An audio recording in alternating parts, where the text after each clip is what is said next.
પણ ભગવાન કશું માગતા, ભગવાન ખાલી વસ્તુ માગે છે કે ભક્તોનો ભાવ ને પ્રેમ, બસ કે ખાલી માને.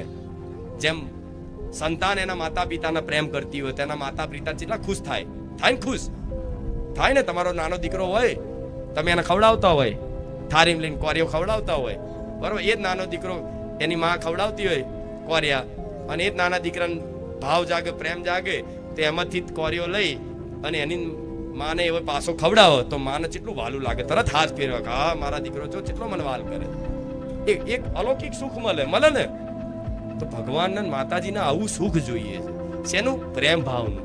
તો તમે એમની જ આલેલી વસ્તુ એમને પ્રેમ ભાવથી અર્પણ કરો ને કે માં લો, હે રામ આ લો સ્વીકારજો. એમને એટલો બધો આનંદ થાય. એમની જે ભૂખ છે એની પ્રેમની ભૂખ છે. એ પ્રેમની ભૂખ તમારા ભાવ ભક્તિથી મીટી શકશે. નહીં તો તમે ભગવાનના હોનાના ચાંદીના છત્તરો ચડાવી દો, હોનાના મંદિર બનાવી દો, તો ભગવાનની કૃપા એમ થતી